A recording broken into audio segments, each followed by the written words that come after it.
குருவடிகளே சரணம். Hello friends and viewers, எல்லாருக்கும் வணக்கம். 14 சித்தர்கள் பாடல் வரிசையில் பட்டினத்தார் அவர்களுடைய பாடல்களும் அதற்கான விளக்கமும் பார்த்துட்டு இருக்கோம். இப்போ நம்ம பார்க்க போற பாடல் அருள் புலம்பல் என்ற தலைப்பின் கீழ் வரும் 71வது பாடல். என்னென்று சொல்லுவண்டா என் குருவே கேளடா, பின்னே எனக்கு நீயல்லால் பிரிதிலையே.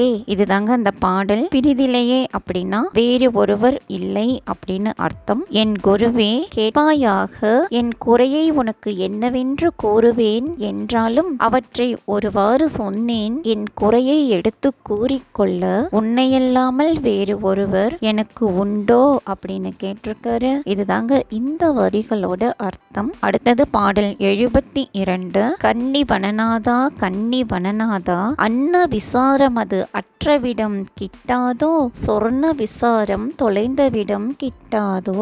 அன்ன விசாரம் அப்படின்னா உணவு கவலை, சொர்ண விசாரம் அப்படின்னா பொருள் கவலை. கன்னிவனம் என்ற மதுரையில் வீற்றிருக்கும் இறைவா, இந்த பொய்யான உடலை காப்பாற்றுவதற்காக காலம் எல்லாம் அடியேன் படும் உணவு கவலை தீர்ந்து மெய்யுணர்வு நிலை வாராதோ, பொருள் சம்பந்தமான துன்பம் நீங்கின இடம் கிடைக்காதோ அப்படின்னு கேட்டிருக்காரு. இதுதாங்க இந்த வரிகளோட அர்த்தம். அடுத்தது பாடல் 73. உலக விசாரம் ஒழிந்தவிடம் கிட்டாதோ, மலக்குழுவின் மின்னார் வசியாதும் கிட்டாதோ.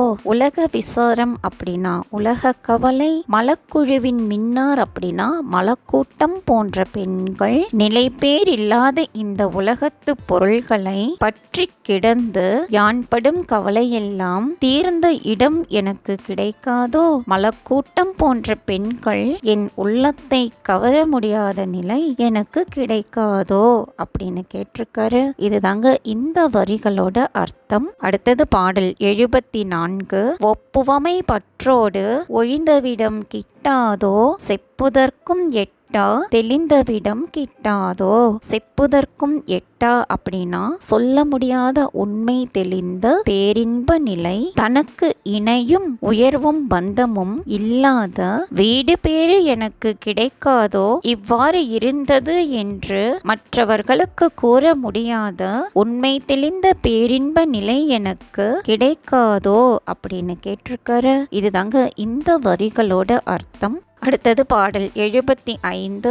வாக்கு மனாதீத அகோசரத்தில் செல்ல எனை தாக்கும் அருள் குருவே நின் தாளினைக்கே யான் போற்றி. இதுதாங்க இந்த பாடல். வாக்கு மனாதீதம் அப்படின்னா சொல்லுக்கும் மனதிற்கும் அப்பாற்பட்ட அப்படின்னு அர்த்தம். சொல்லுக்கும் மனதுக்கும் அப்பாற்பட்ட நிலையில் யான் ஏறும்படியாய் என்னை வலிய ஏற்றிய குருவே, நின் திருவடிகளுக்கு அடியேனை அடைக்கலமாக கொள்வாயாக அப்படின்னு சொல்லியிருக்காரு. இதுதாங்க இந்த வரிகளோட அர்த்தம். என்ன ஃப்ரெண்ட்ஸ், பாடல்களும் விளக்கமும் உங்களுக்கும் தெளிவா புரிஞ்சிருக்கும்னு நினைக்கிறேன். மீண்டும் அருள் புலம்பல் 2 என்ற தலைப்பின் கீழ் வரும் 116 பாடல்கள் மற்றும் அதற்கான விளக்கம் பற்றின வீடியோக்கள்ல சந்திக்கலாம். தேங்க்யூ.